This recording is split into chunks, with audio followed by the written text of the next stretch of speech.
And we have 2 minutes for concluding remarks for the reporter, please.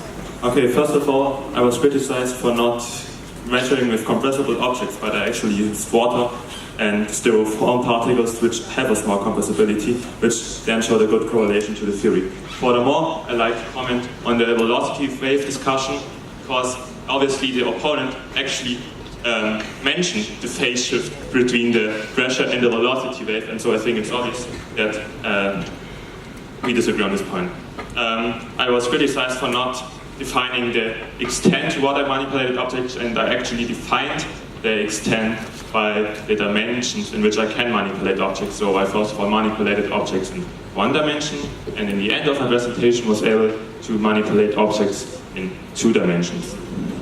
Furthermore, I was mostly criticized for the use of scattering theory. First of all, I'd like to mention that there is scattering also in my experimental setup, and so I performed measurements when there is wave scattering, and I was criticized for the different forms of particles, which by the reviewer was stated has the most influence on actually the scattering of waves. But I think this is not the most important influence of the particle form. As I already said, we have to integrate the overall pressure and momentum flux over the overall surface of the particle, and if the surface of the particle changes, this has a much bigger impact on the force than the actual wave scattering. Therefore, I think I nevertheless fulfilled the task. Thank you very much. Thank you.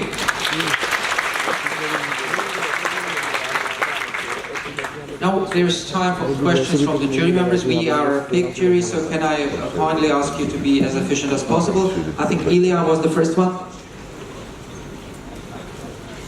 Yes, I'm trying to manage that.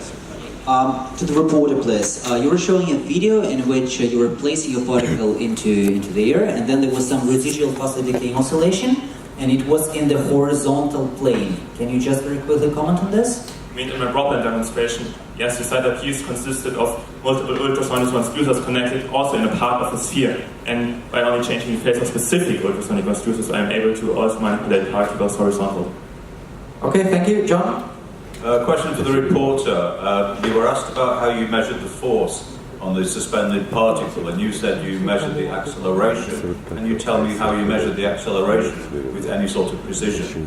Yeah, as I said, the setup had red stripes on the bottom and tracked particles, so I used the high-resolution camera, and then measured the position of the particles and calculated using software the second derivative of the position over time, which allowed me to measure the acceleration of particles after changing the phase. Thank you. Eric? Could you go to your qualitative explanation of so at the beginning of the presentation where you gave the qualitative explanation, you said that the first order force in time average is 0, and then you give a qualitative explanation using the first order wave solution and get a potential, and that force is not 0. Could you elaborate why that is? The second order force is not 0. This pressure gradient force is the first order force, and it actually is 0. Second order force, second order force, which is called acoustic radiation force, is actually not 0 in average or an entire oscillation cycle. So there is actually a potential. 0 potential. Okay, thank you. Elia?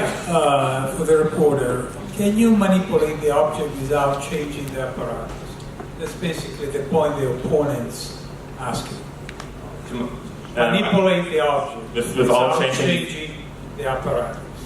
Without changing the parameters. Modifying. Okay, so I manipulate objects by changing the phase, but if the phase is constant, of course, when using 2 ultrasonic transducers, the frequency can change, but I think this is also a change of parameters. I can move the entire setup, of course, because there are also radial forces acting on the particles and axial forces, so by moving the entire setup, I can also move objects around and therefore manipulate them.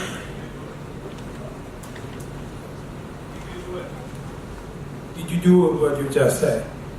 Can we see a video of that or something like that? Video? Unfortunately, due to technical issues, I can't show you video, but as I said, I turned the entire setup, for example, for measuring the potential. Okay, thank you. Alexander? Okay, my question for the reporter.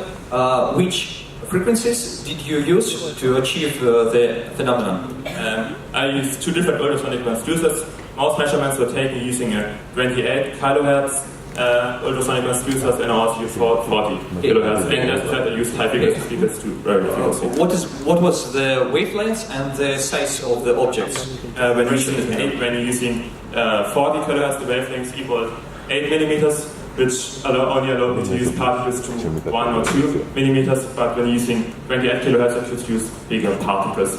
So to measure the potential, for example, I had to use the smaller frequencies and smaller particles to actually get an accurate measurement. Okay, thank you, Alexandra. Thanks for the discussion. I have a question about liquids. So I was curious about the time scale that experiment took place, and did you consider evaporation of liquids? Thank you. Measurements were taking really short time, and I did not consider evaporation of liquids because there are bigger effects. For example, the oscillation of liquids, which this thing produces a much bigger error than the evaporation. Okay, I have a question to the opponent.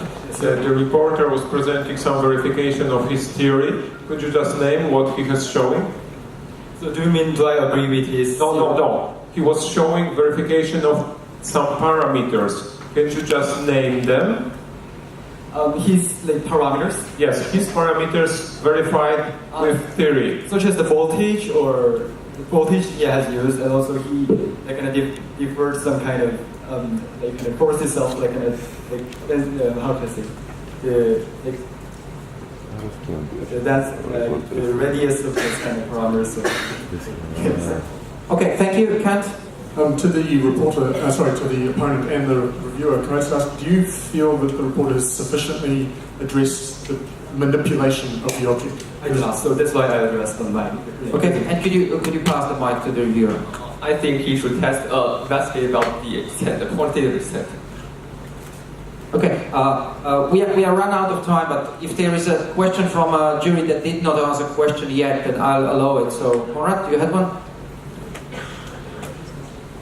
For the reviewer, can you explain why the acoustic levitation happened at the high frequency? I'm sorry? Can you explain why the acoustic levitation happened at a really high frequency? Because at high frequency, you need to do a time average force on the ball. So then if the frequency is very high, then it must be stable at one point. May I comment?